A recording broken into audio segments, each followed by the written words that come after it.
आज हमारे पास class number 12 topic है हमारा कुदरती गैस की पैमाइश। ठीक है, कुदरती गैस की पैमाइश का ना यूनिट है BTU है। ठीक है बच्चों, ब्रिटिश थर्मल यूनिट कहते हैं इसको। बोर्ड में ये भी पूछ लिया जाता है कि BTU का मतलब क्या है, तो आप कहेंगे ब्रिटिश थर्मल यूनिट, एंड वाली लाइन में लिखा हुआ है। तो कुदरती गैस की पैमाइश क्यूबिक मीटर में की जाती है। अंडरलाइन कर लें, क्यूबिक मीटर उसका यूनिट है। ठीक है, मीटर में से गुजरती हुई गैस एक चरखी को घुमाती है। चरखी से मुंसलिक गेयर्स होती हैं, गरारी हैं, जो गैस के वॉल्यूम को डायल पर जाहिर करती हैं। सामने आपको डायल नज़र आ रहा होगा, मीटर की शक्ल में नंबर लिखे हुए हैं, यहाँ पर जाहिर कर देती हैं। अगरचे पेट्रोल, डीजल और कुदरती गैस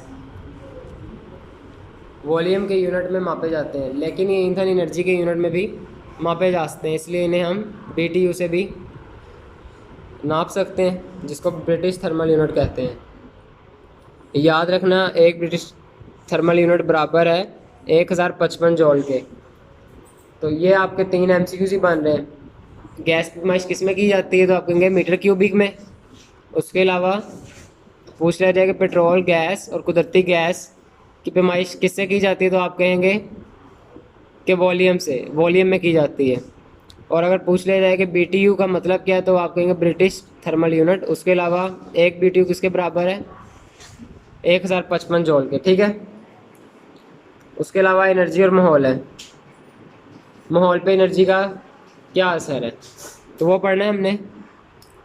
तो अफराद के रहने की जगह, इर्द गिर्द मौजूद तमाम तिब्बी, माशी, माशरती जो इनके रहन सहन, काम करने के हालात को मुतासिर करें, माहौल कहलाते हैं। ये माहौल की डेफिनेशन है। माहौल क्या है, अफराद के रहने की जगह, इर्द गिर्द मौजूद तमाम तिब्बी और माशरती अवामिल जो इनके रहन सहन और काम करने के हालात को मुतासिर करें, माहौल कहलाता है। माहौल की डेफिनेशन है, ऐसे कम साल ही गुजरे जिसमें माहौल की डेफिनेशन ना पूछी गई हो। ठीक है, ऊपर BTU है, ये कई साल, किसी साल आ गया, किसी में ना आया, लेकिन माहौल ज़्यादातर आता है आपके पेपर में। हवा, पानी और ज़मीन के बेजान अज्जा हैं। हवा, ज़मीन, माहौल एक अहम जुज़ है। हवा के बगैर ज़मीन पर ज़िंदगी नामुमकिन है। ये 3 चीज़ें जो हैं, हवा, पानी और ज़मीन, ये तीनों बेजान है, लेकिन इनके बगैर ज़िंदगी मुमकिन नहीं है। ज़मीन की सतह से ऊपर करीबन 200 किलोमीटर तक हवा मौजूद है। ये हम पिछले साल 9th क्लास के चैप्टर नंबर 6 के पहले टॉपिक में पढ़ चुके हैं। इसे कुरा हवाई कहते हैं।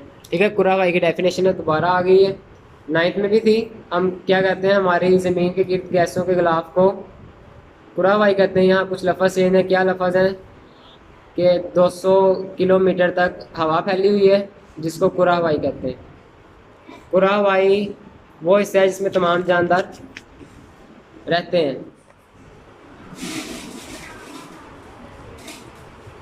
सतह ज़मीन के ऊपर 8 से 20 किलोमीटर तक फैली हुई गैसों का गिलाफ हरारत के हवाले से हवा का गिलाफ ज़मीन के लिए एक ढाल का काम करता है।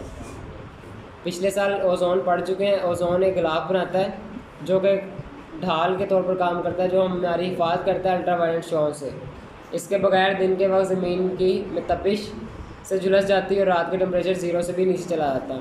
तो ये जो गैसेज हैं, ये हमारे माहौल के टेम्परेचर को क्या रखती हैं, बरकरार रखती हैं। ना तो बहुत ज़्यादा बढ़ने देती हैं, ना बहुत ज़्यादा गिरने देती हैं। ठीक है बच्चों, तो थर्मल पोल्यूशन कल करेंगे। आज गैस की पैमाइश और एनर्जी और माहौल करके आएंगे आप लोग।